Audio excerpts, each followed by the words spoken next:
জানি খেতে ভালো লাগছে না, তবু একটু কষ্ট করে খেয়ে নিন প্লিজ। সারাদিনের মেডিসিন বাদ পড়ে গেছে, ধুম জ্বর উঠে গেছে আপনার। এখন যদি এটা খেয়ে মেডিসিন না খান তাহলে আবার হসপিটালে যেতে হবে। প্লিজ লক্ষ্মীটি খেয়ে নিন। ইমা অসহায় মুখ করে ইয়াদকে কথাগুলো বলছে, যেন ইয়াদ খাবারটা না খেলে ইয়াদের না বরং ইমার ক্ষতি হয়ে যাবে। ইয়াদ ইমার মাথায় পড়ে গেল। ইমার চোখে চোখ রেখে স্যুপটুকু গিলে নিল। ইমা মুচকি হেসে আবার এক চামচ স্যুপ তুলে ফু দিয়ে ঠান্ডা করতে লাগলো। ইয়াদ অপলক দৃষ্টিতে তাকিয়ে আছে ইমার দিকে আর ভাবছে, সবসময় শুনে এসেছে শ্যামলা মেয়েদের মুখে অদ্ভুত এক মায়া থাকে, তাহলে ইমার মুখে এত মায়া কেন? ইমা তো শ্যামবর্ণ নয়, ধপধপে ফর্সা। তাহলে ইমা ফুট দিচ্ছে আর ইয়াদ তাকিয়ে আছে ইমার ঠোঁট জোড়ার দিকে। খাওয়া শেষ হয়ে গেলেও ইয়াদ হা করে আছে দেখে ইমা ভুরু কুঁচকাল। আপনারা খেতে চাইলেন না, এখন যখন শেষ হয়ে গেছে আরও খেতে চাইছেন? মার কথায় ইয়াদের হুঁশ ফেরে, বেশ লজ্জাও পায় নিজের কাছের জন্য, তবে সেটা ইমাকে বুঝতে দেয় না একদমই। মুখ ফিরিয়ে নিয়ে বলে, এবার আমি শুতে পারি? ইমা কিছু না বলে উঠে গিয়ে মেডিসিন নিয়ে এসে ইয়াদকে একটা একটা খাইয়ে দিল। তারপর বলল, এবার শুয়ে পড়ুন, আমি আর বিরক্ত করব না। ইমা উঠে দাঁড়িয়ে চলে যাওয়ার জন্য পা বাড়াতেই ইয়াদ পেছন থেকে হাত টেনে ধরল। ইমা কেঁপে উঠল ইয়াদের হাতের পরশে, ঘুরে তাকিয়ে বলল, আপনার আর কিছু লাগবে? ইয়াদ আনমনে বলে উঠল, তোমাকে লাগবে। ইমা বড় বড় চোখ করে তাকিয়ে বলে, মানে?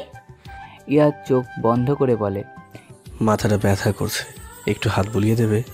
ইমা ইয়াদের হাতটা নিজের হাতের মুঠোয় নিয়ে বলল, আপনি একটু অপেক্ষা করুন, আমি এগুলো নিচে রেখে এখনই আসছি।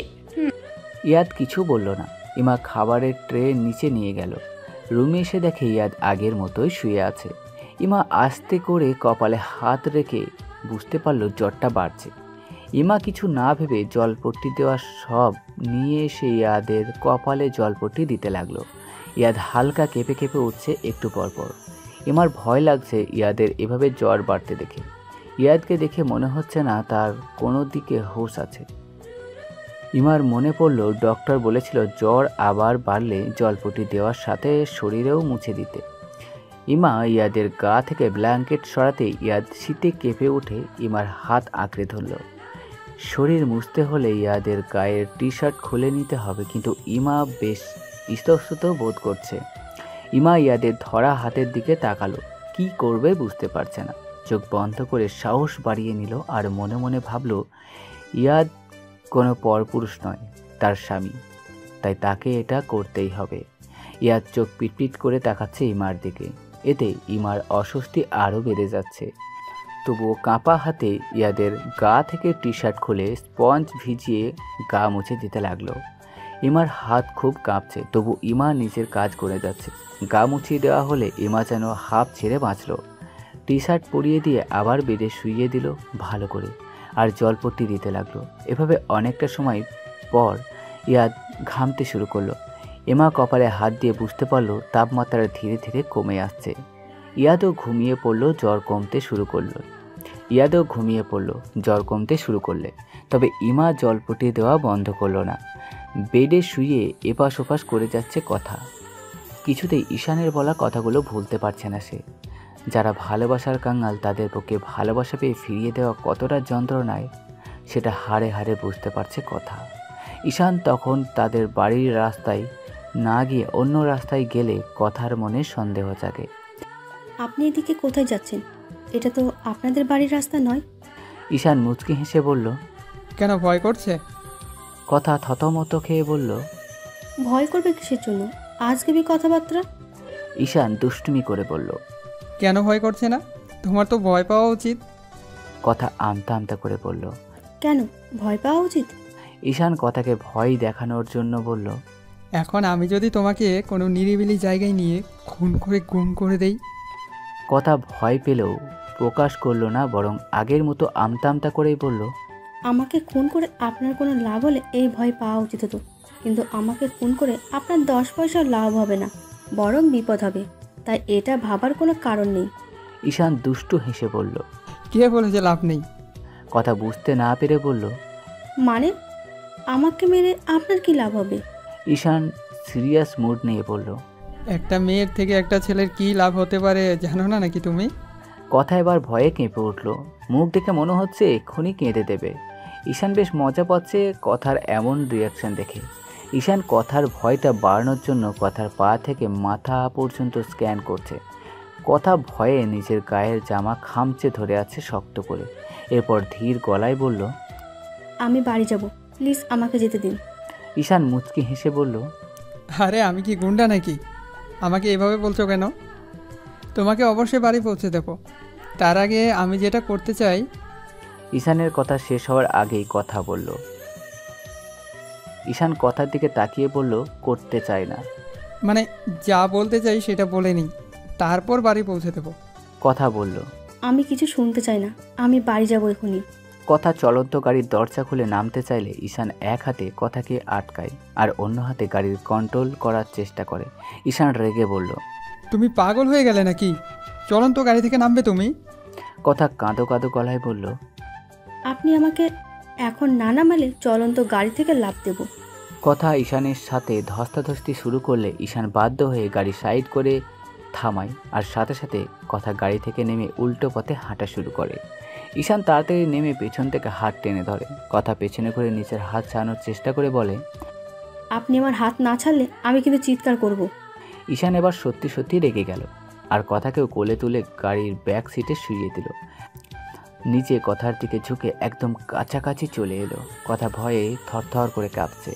ঈশান রেগে বলল, তোমার কি মনে হয় এখানে চিৎকার করলেই কেউ আসবে? ঈশানের কথা শুনে এবার কেঁদেই দেয় কথা। ঈশানের এখন ইচ্ছে করছে নিজের চুল নিজে ছিঁড়তে। তার আগেই ভাবা উচিত ছিল সে একটা বাচ্চা মেয়ের সাথে মজা করছে।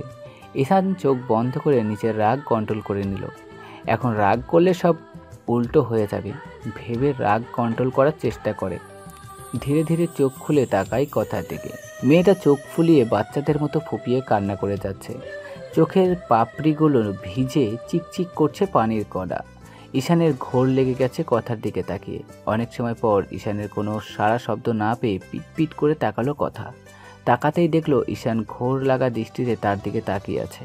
কথাকে তাকাতে দেখে ঈশান হুট করে বলে উঠল, love you Kotha, I love you a lot of you. কথা ঈশানের কথা শুনে চোখ বড় বড় করে তাকায় আর বলে, কি বলছেন এসব? আপনার মাথা ঠিক আছে তো নাকি? ঈশান কথার দুহাত নিজের মুঠোয় নিয়ে কিস করে বলে, আমি একদম ঠিক আছি, আর যা বলছি তাও একদম সত্যি। আমি তোমাকে খুব ভালোবাসি তোতা পাখি, খুব। প্রথমে আমার মনে হয়েছিল তোমাকে বিরক্ত করতে আমার ভালো লাগে, তাই সবসময় সুযোগ খুঁজতাম তোমাকে বিরক্ত করার। কিন্তু তোমাকে না দেখে দুদিন থাকতে আমার দম বন্ধ হয়ে এসছে। তোমার কি মনে হয় আমার সাথে তোমার মাঝে মাঝে দেখা হয়ে যেত? না, আমি প্রত্যেকটা দিন তোমার আশেপাশেই থাকতাম। যেদিন খুব বেশি ইচ্ছে করতো তোমার সাথে কথা বলার, তখনই তোমার সামনে আসতাম। আমি নিজেও বুঝতে পারিনি কেন প্রতিদিন তোমাকে দেখতে ছুটে আসতাম। দুদিন তোমাকে না দেখে বুঝতে পেরেছি আমি তোমাকে ছাড়া থাকতে পারবো না কথা। কথা শান্ত গলায় বলল। আমার বাড়ি যেতে লেট হচ্ছে, মা চিন্তা করবে। ঈশান সরে এলো কথার থেকে, তারপর বলল, ঠিক আছে, এখনই উত্তর দিতে হবে না, তোমার যতটা সময় লাগে নাও, তারপর উত্তর দিও।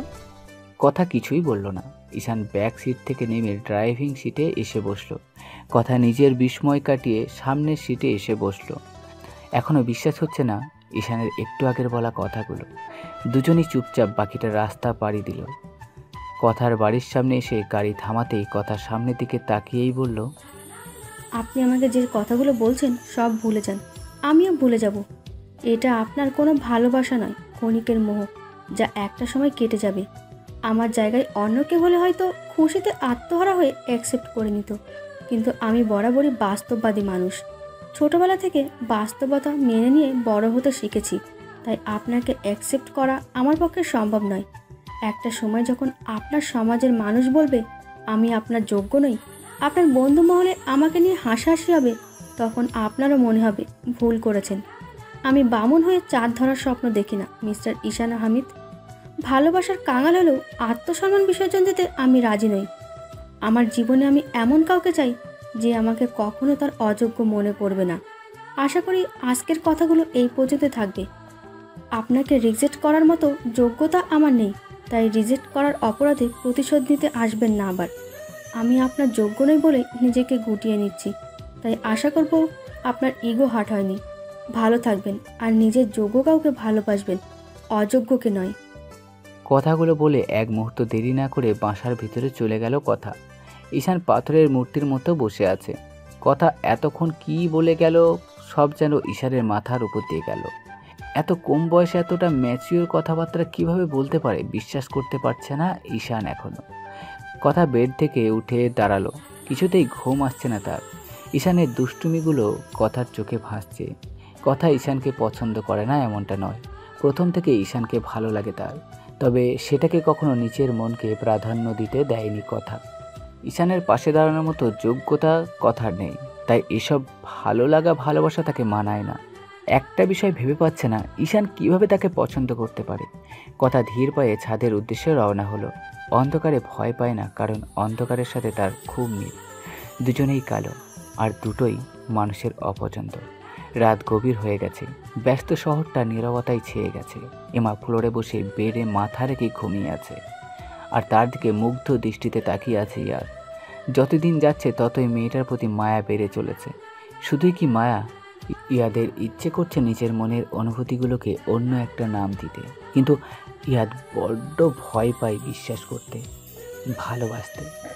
সবাই যে ভালোবাসার মূল্য দিতে জানে না, তবে ইয়াদ নিজের আর ইমার মধ্যে পার্থক্য খুঁজে পায় না। দুজনেই ভালোবাসার কাঙাল, দুজনকেই ঘিরে আছে তিক্ততার সম্পর্ক, যেটা কারোই কাম্য নয়। ইয়াদ বিড়বিড় করে বলল, আচ্ছা, যখন তোমার সামনে কিছু তিক্ত সত্য বেরিয়ে আসবে তখনই কি তোমার মনে আমার জায়গাটা এমনই থাকবে?